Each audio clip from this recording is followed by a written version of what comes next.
L'actualité vue par Internet et les réseaux sociaux, c'est ce soir avec vous, Inès Olagaray. Bonsoir. Bonsoir, Ashreen. Et on commence par cet article du New York Times qui a fait sensation ce week-end et qui dénonce les conditions de travail chez Amazon. Et désormais, les témoignages et les appels au boycott se multiplient. Absolument. Alors, on va commencer par les appels au boycott. Et cet article de Slate.fr a bien fait le point pour nous. Alors, il commence par nous expliquer que sur Twitter, eh bien, il y a un pic de popularité pour les mots Amazon et boycott. Beaucoup de personnes ont tweeté pour dénoncer justement ces conditions de travail, appelé à boycotter l'entreprise. Et puis, il y a aussi, nous explique l'article, des éditorialistes qui appellent au boycott. Alors, on va parler en particulier de cet éditorialiste de The Guardian qui s'appelle Stuart Heritage.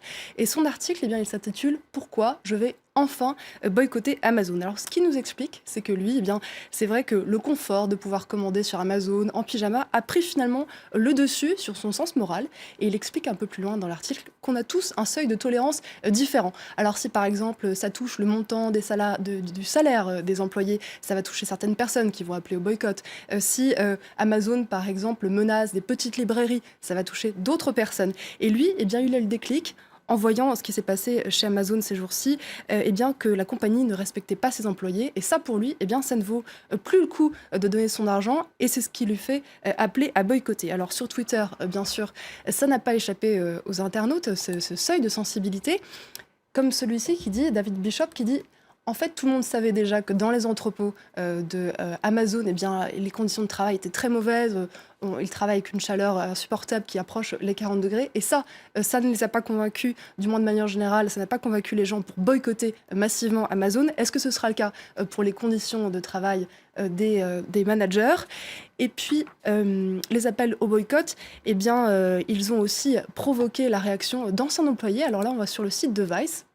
Et vous voyez cette photo qui illustre l'article, c'est un employé qui travaille sur les toilettes. Et ça, donc, c'est un témoignage qui illustre eh bien, les conditions de certaines personnes. Alors, la personne qui a témoigné, elle a voulu rester anonyme, mais elle explique que voilà, ça lui est arrivé de se retrouver aux toilettes et que la personne qui était assise à côté d'elle, de l'autre côté on va dire, dans les autres toilettes, eh bien, tapait en disant dis-moi, c'est pas normal, t'as pas répondu à mon mail, comme si, en fait, les toilettes étaient devenues une extension des bureaux et qu'on pouvait même pas y avoir un moment tranquille. Jamais tranquille. Et cette même personne explique qu'elle a souvent vu des employés d'Amazon aller aux toilettes avec leurs ordinateurs pour surtout ne pas perdre une minute de travail sous la pression des employés qui devaient coder ou répondre justement à des mails. Alors il y a aussi des défenseurs d'Amazon, des employés actuels de l'entreprise qui ont tenu à se manifester en disant qu'après avoir lu cet article, eh bien, ça n'avait rien à voir avec les conditions actuelles. Alors lui, il s'appelle Nick Chubotariu. Il avait essayé de publier un commentaire sur le site du New York Times. Le modérateur apparemment l'avait supprimé. Il l'a publié du coup sur LinkedIn et il explique que du coup, ça n'a rien à voir avec ses conditions de travail, que lui connaît au jour le jour. Il reprend point par point ce que décrit l'article du New York Times. Alors, il y a énormément d'éléments. Je vais juste vous citer le premier. Par exemple, le New York Times disait qu'on voyait les nouvelles recrues faire la queue pour attendre d'être jetés dans l'univers d'Amazon, vraiment comme du bétail. Et lui dit pas du tout. Quand les employés d'Amazon arrivent, d'abord, on leur offre un bon petit déjeuner équilibré. Ensuite, on leur donne un ordinateur, un petit sac à dos, presque comme des écoliers qui font leur jour de rentrée. Et il dit finalement, dans quelle autre entreprise est-ce qu'on voit ça partout dans le monde? Donc c'est tout à fait banal.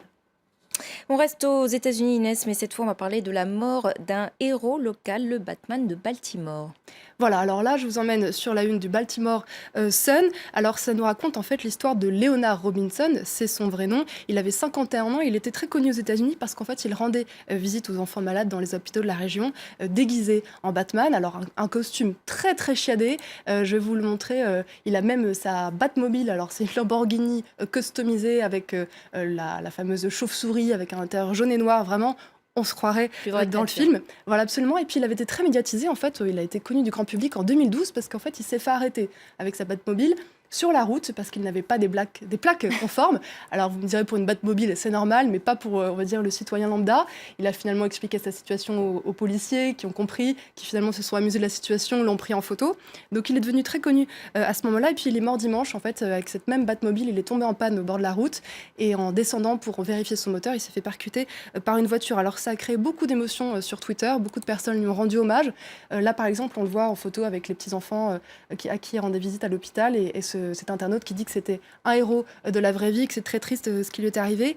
Et puis il y a aussi la franchise à qui appartient Batman, c'est DC Comics qui lui a rendu hommage aussi sur Twitter, voilà, en disant qu'elle adressait toutes ses pensées aux amis et à la famille de Leonard Robinson. Et puis une dernière jolie phrase qui a été citée dans le Washington Post, là voilà, encore une image de Leonard Robinson.